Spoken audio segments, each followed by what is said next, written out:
Hi everyone, welcome back to another video. Today's video is going to be all about taking you through some of my tips on how to start event businesses with no money. You know the scenario, you're looking for a new career, perhaps you want to start a new business, but how do you start an event planning business with absolutely no money? It can be done. And in this video I'm going to take you through some of the tips, some of the things to think about when on that journey, making sure that you don't spend any money at all. What's really important when starting a new business is keeping costs as low as possible.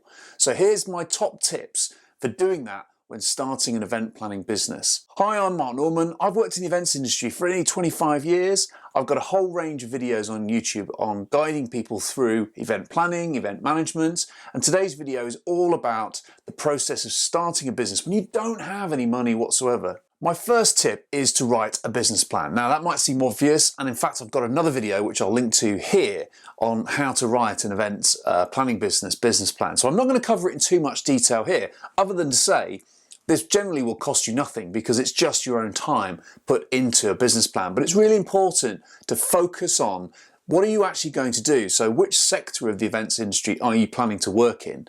And who are you going to serve? So what is your audience? And you need to be really specific about those two things. So check out that video on how to write event planning business plans, because I think it's a good foundation. It will help with the rest of the things I want to talk about in this video. So you've decided what you're going to do and who you're going to serve. Now, let's talk about names and let's talk about brands. The first thing you want to think about is, well, what are you going to call this event planning business, or indeed an event venue business? You want to make sure that you can find a brand that nobody else is using, and the easiest way that I find to do this is use a website called Namechecker. I'll put a link in the description. What's great about this website is that you can input different brand names and it will tell you if the domain's free, so the .com is free, and it will also tell you if the social media channels such as Facebook, Instagram, Twitter, etc. are also available. So that's really useful in kind of coming up with ideas without having to check individual social media accounts. So really good resource and completely free. My second tip, once you've decided on what your brand's going to be, is of course to design all of your artwork and logos and things like that. So you've got a kind of present, you can create a presence, an online brand for yourself. Now, my simple tip for this is just to use something like Canva, canva.com. I'll put a link in the description. It's totally free to use. There is a paid option. I have the paid option, but you can absolutely do this with the free option. If you've got a bit of kind of creative skills, you can just go in there, design a logo, pick your colors, and there you go. It's dead easy to do. It doesn't cost anything. Canva, sign up using the link below, and off away you go. My next tip is going to be to design a website. Now, why would you want a website? Well, that's kind of your portfolio. Now, depending on which sector of the events industry that you're in, maybe you're a wedding planner, maybe you want to be a sports events planner, or nightclub promoter, you need some kind of online presence. Now, while it's great to have social media channels, you definitely still want somewhere to put a portfolio of your work that other people can either find you with, or you send people to as a kind of platform where they can see everything that you've done in the past. Now, there are ways to do this for free, and while there are many options for paying for hosting, there are two options where you can at least do a free kind of website initially to get you started, at least to the point where you're sort of generating an income. And that's the purpose really, isn't it, of this video, getting to the point of where you have some money coming in and you're able then to pay for a more premium option. Now, the two options that I'm going to suggest to you, the first is using WordPress and the second is Wix. Both have very intuitive page builders built into their website systems. You don't need to know how to code. They're really easy to use. I'll put the links in the descriptions below. And there you can upload images of things that you've done or events that you've worked on in the past, and also things like contact details or any other, what the details of the services or prices that you offer. But it's a really good shop window, but it's really important, and also using those two platforms won't cost a penny. Next, I want to suggest that you use ConvertKit to build an email list. Now, an email list is really important because it's one of the easiest ways to convert people into paid clients. And again, it doesn't matter which industry or sector of the events industry that you're in, building up a list of email addresses that you can send valuable information to in exchange for hopefully them becoming clients is really important. Now, there are many options out there that have free versions. Again, most of these things I'm suggesting have got a free version and then they have a kind of paid for version afterwards. But ConvertKit allows you to have up to 300, or currently allows you to have up to 300 people on your mailing list without charging you. So, and it's a great, easy to use tool that you can integrate into websites like WordPress, and you should put an email sign up form on your website in order to kind of start building that email list. Now, one of the great advantages of an email list is that unlike social media accounts, you own it. So if a social media account gets shut down, then you've lost all of your followers. If you have an email list, you have an email list. And so important to do, important to build. Of course, also be aware of various data protection legislation around the world, most notably GDPR here in the EU, but also there are a few other states in the US where there are particular data protection laws. So most systems like ConvertKit will do that for you and take care of that. So just to be aware of that. Next, think about business policies, contracts, that kind of thing, all the kind of admin paperwork you need to run the event business. Now, again, you can and eventually should pay a lawyer, a legal professional to have to draft these for you. You can find drafts and you can find examples online. And I would, if I were you, I would definitely just be searching Google, trying to find examples of client contracts, examples of venue hire contracts or supplier contracts or policies for cancellation, and look online, find examples and tailor them to your own needs. My next tip isn't anything to do with admin, but I would definitely recommend, if you haven't got any experience in events already, then volunteer at local events, be it sports events, charity events, weddings.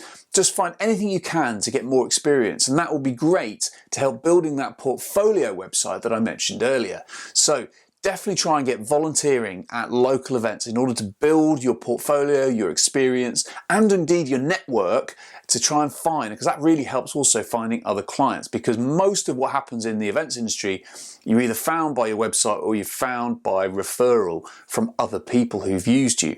So really important to start building that network, particularly in your local area. In terms of ultimate marketing to finding new clients, should definitely consider trying to have some kind of search engine optimization strategy, SEO, although that is pretty much a long game. My advice would be, on that website you created, start writing a blog where you provide valuable information to people about the kind of events that you work in. That would be a long-term aim, and it will serve you more long-term, but it can take months and months, if not years, to build up a presence, certainly on Google's organic search. If you are looking to work in the local area, definitely look at groups either on Facebook or LinkedIn, local business groups, local groups that will belong or will have a reason to use the services that you offer.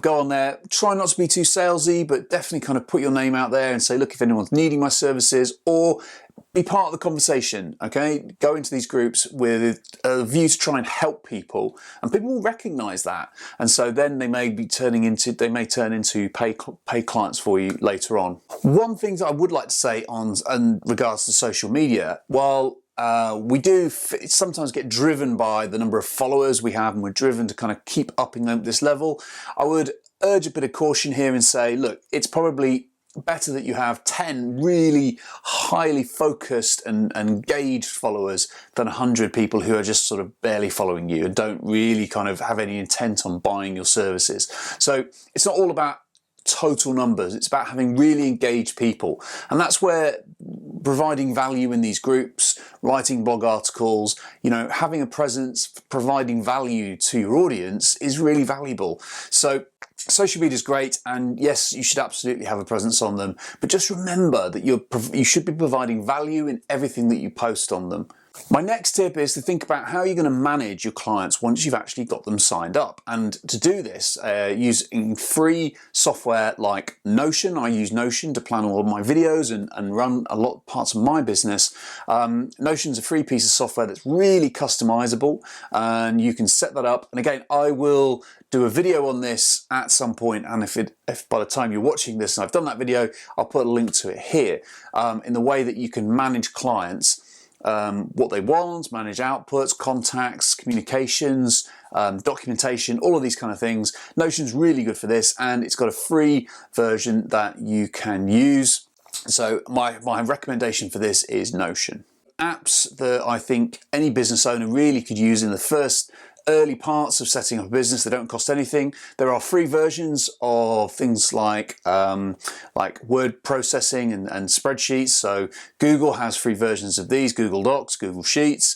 And there are also some other free Office programs. You don't need to go out and spend the money on the Microsoft programs if you don't have that money. So there are free versions out there that will do in the interim. So that's my tip for word processing and spreadsheets. If you need to meet clients, then use things like the free version of Zoom or Google Meet, both of which are free and allow video calls if you can't get face-to-face with your clients. And my final tip with accountancy tools, if you want to start your bookkeeping, it's a good habit to get into. You can use Google Sheets to do that initially, but there are free accountancy software packages out there, and one of the ones that I've seen used is Wave. I currently use Xero. That it's now paid. It doesn't have a free version, I think, anymore. So Wave as a good accountancy package to get you started. Again, I'll put a link in the description below. So there you have it. There's some top tips on how to start an event business with no money. Have I missed anything? Do you think that I could add anything more to that list? If so, leave a comment below and I might include it in an updated video in the future. If this video has been useful to you, then please consider liking and sharing. Give us that thumbs up. I release new videos every week all about the events industry and venue management. So don't forget, hit the subscribe now. If you're interested in event planning or starting an event business, watch my video on how to start an event business or my video on how to plan an event. I hope that content's been useful to you, and I hope to see you again in a future video.